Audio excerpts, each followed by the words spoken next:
Aksi lagi nih. Aksi lagi di Indosiar. Kayaknya keempat nih.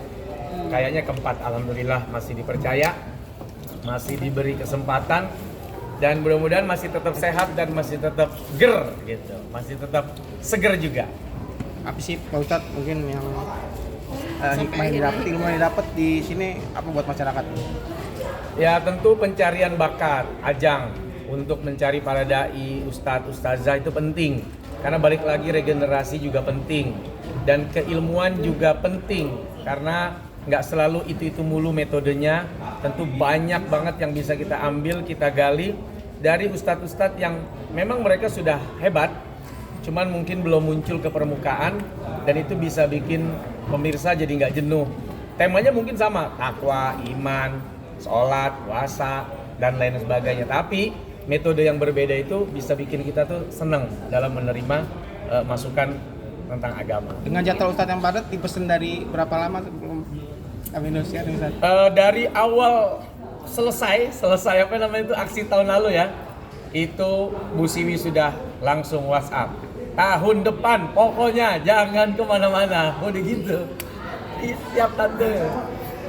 Ustadz, tapi ketika akhirnya di lingkup aksi itu sendiri kan pasti tidak cuma hanya memberikan tausiah ataupun pelajaran gitu, tapi juga ada humoris yang di situ. Nah, biasanya kan di sini kan Ustadz yang selalu yang dibikin humoris dan beserta satu lagi Ustadz Wijanto. Ya, itu chemistry kalian tuh memang udah sedekat itu ya dengan membangun suasana, karena kan itu subuh gitu kan, suasana pagi dini hari gitu.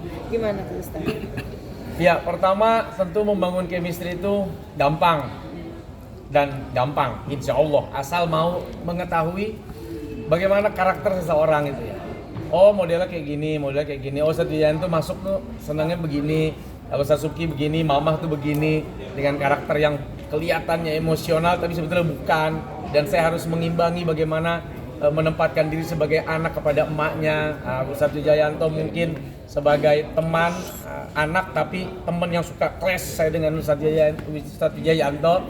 Nah Ustadz Subki sebagai abang nih, dia selalu memberikan warna tersendiri buat udah. Nah, jangan pada berantem. Seolah-olah tuh kami berempat tuh memang kayak hidup di satu rumah yang yatim nggak ada bapaknya dan punya emaknya bawel banget, cerewet banget gitu. Ada Ustadz Subki abangnya dan saya mungkin anak kembarnya kali dengan Ustadz Wijanto. Jadi itu konflik balik lagi ya, ada emak, ada abang. Keseruan keempat para komentator ini sendiri seperti apa sih mungkin di balik layar itu sampai akhirnya dipercaya lagi sama Indosiar? Ya seru saya pikir karena kita tidak pernah tahu apa yang bakal dilontarkan nih.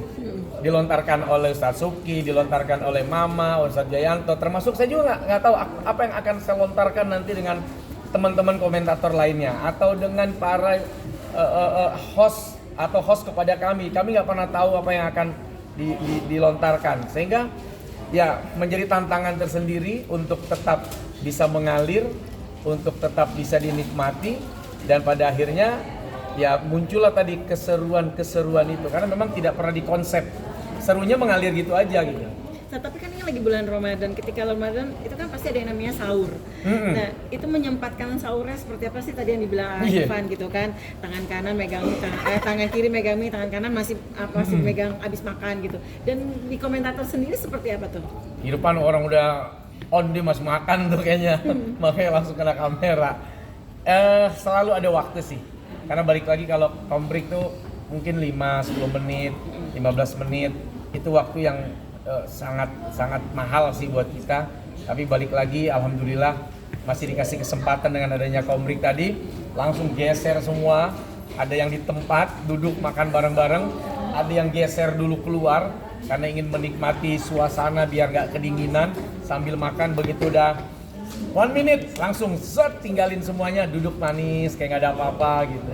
Dan itu seru. Tapi istri bikinin sahur. Nah itu sering banget tuh, sering banget. Sih? Baik benar-benar memang mau ngasih saya atau benar-benar itu pesanan teman-teman buat nyaci maki saya.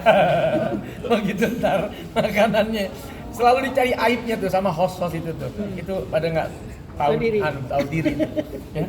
dia cari kekurangannya apa. Padahal enak habis nambah, tapi dia cari tetap kekurangannya.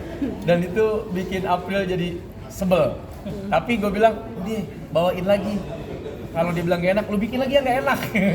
Jadi kalau nanti dia marah-marah tuh, ya mereka marah-marah, ya memang gue sengaja.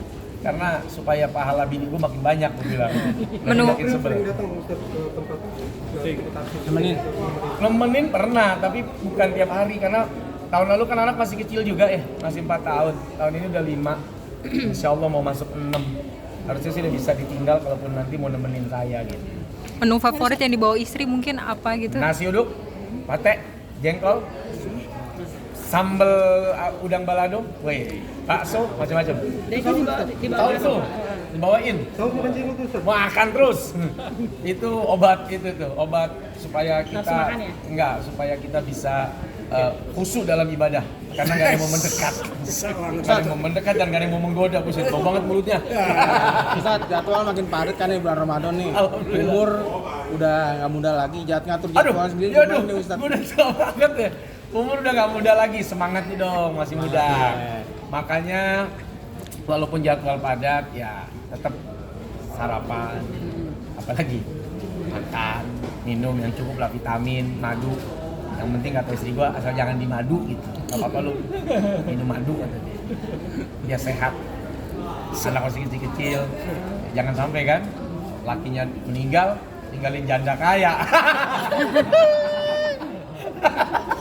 Ustaz, Lagi lu ngomongin tua-tua, perasaan Ustaz. masih 40 dah. Tat, gimana Tat rumah baru Tat? Anjir. Dan kan dari rumah baru sekarang, kondisi dari rumah baru ke rumah ke tempat Indosiar kan jaraknya agak jauh nih. Kalau kemarin kan mungkin bisa lah mepet-mepet datangnya. Ya. Nah sekarang kondisi jarak jauh itu sendiri seperti apa nih Ustaz? Stamina lo juga harus gimana? Pertama, kalau misalnya hanya spesial di Indosiar, misalnya gitu, aku bisa pulang tuh, balik ke Bogor. Tapi kalau kemudian siangnya atau sorenya ada jadwal, misalnya entah itu syuting atau kemudian kajian Ramadan atau kultum, nah saya tuh ada di rumah yang lama di Kebon Jeruk. Jadi tergantung kira-kira di siang atau sore ada nggak nih? Kalau ada, ya mendingan saya stay di Jakarta. Nanti baru tinggal lanjut ke acara sahurnya. Berarti nggak ngebatasin waktu ngambil kerjaan di saat puasa ya Ustadz ya? Ya tidak dibatasi tapi terbatas ya. Maksudnya juga jangan full sampai kita tuh nggak ketemu anak, istri, balik lagi. Ya maunya saya sih ada di hari-hari pertama paling enggak, atau di hari-hari akhir untuk bisa buka puasa paling. Kalau sahur kan udah Indosiar punya nih. Tapi kalau buka puasa mungkin masih bisa diatur lah. Ustadz, yang bikin nyaman di rumah baru di apa? Di tempat mana ya biasanya, Ustadz? Semuanya nyaman sih, spot-spotnya semua bagus-bagus, semua bisa dinikmatin, semua bisa jadi tempat mainan dan ngumpul kita sama anak-anak dan keluarga. Itu berapa luas sih di sana? Hampir 5.000. 5.000 meter ya. Ustadz, yang kemarin yang jual rumah 80 miliar itu Mereka mau dijual Ada kabar nih ya? Mau lah, kalau laku ada yang mau kenapa enggak? Jual. kenapa sih alasannya? Kenapa alasannya? Cari untung lah, cari cuan. Gimana tuh? Emang Loh, nggak apa-apa. Kan namanya sekarang gini, pengusaha properti kan banyak. Dia juga jual rumah. Ya sama lah, kalau rumah gua ada yang mau ya kenapa enggak kan? Ya lepas aja. Kalau untung, kalau cuan, ya tanah masih ada, pabrik semen masih buka, tukang pun di bangunan juga masih nunggu. Saat kapan lagi saat? Masih bisa kita pakai, malah jadi menambah pekerjaan buat orang. Jadi nggak ada yang dipikirin sih, asal untung lepas aja. Dan 80 miliar itu buat saya udah untung. tapi ada yang nawar Mas begitu atau? Ada, kalau nawar mah ada. Cuman gue ngasih nggak? Ditawarin berapa sih Ustaz? Sempat kabarnya ada yang nawar 75 M gitu. Gimana Ustaz? Kalau itu dilepas nggak tuh? Loh, kalau memang serius kenapa tidak gitu? Kan soal cuan kan bisa kita timbang-timbung nih. Ya, timbang-timbung itu kayak istilahnya tuh ya pasir ada yang naik, pasir bata ada yang pasir turun, bata naik gitu kata orang bangunan kan. Tapi apa nggak sayang Ustaz, kan prosesnya panjang juga nih untuk jadi rumah ini nih. Ya kan masih bisa dengan uang tadi gitu ya. Ya masih bisa lah untuk bikin yang baru lagi kan. Balik lagi ke Jakarta lagi gitu Ustaz, bisa? Ya jangan ke tempat yang lama kan udah kecil, niatnya memang mau besar. Ya cari di Bogor tuh banyak banget tanah luas. Asal ada duitnya, laku beli lagi aja. Ustadz, itu ide bangun di Bogor itu dari sejak kapan sih baru bisa itu? Saya dari 2000 berapa ya? 20 sih udah beli tanah ya. Udah beli tanah itu. Terus ngebangunnya mulai 2021. Itu nyicil apa sekaligus itu? Waktu bangunnya? Untuk ngebangun pasti semua ada terminnya. Tetap cash, tapi termin kan biasanya per berapa bulan, termin pertama, sekian bulan, termin kedua, dan itu semua sesuai dengan progres bangunan kita. Itu ikutin mana sih? Oke, Ustaz. Apa? Rumahnya itu, itunya. Oh, kalau gaya Timur Tengah, gaya modern untuk Timur Tengah sih. Ustadz, mohon maaf nih, jadi tertarik nggak sih untuk berbisnis properti juga nih? Kan Ustadz kayaknya udah paham banget soal Ya. seperti itu. Sudah memulai dari sejak lama saya berbisnis properti, jual beli tanah, jual beli rumah, jual beli mobil juga termasuk. Makanya begitu ada istilah apa ya, orang ribut soal rumah, gue jual aja deh. Kalau emang cuan, ya gue bikin lagi. Toh udah biasa kan, jual beli seperti itu udah biasa. Bahkan sekarang juga ada rumah yang kita lagi bangun, itu April punya kerjaan, itu lagi dibangun 2 unit. Nanti paling beberapa bulan kita udah bisa lepas. Oke, terima kasih Terima kasih, Ustaz.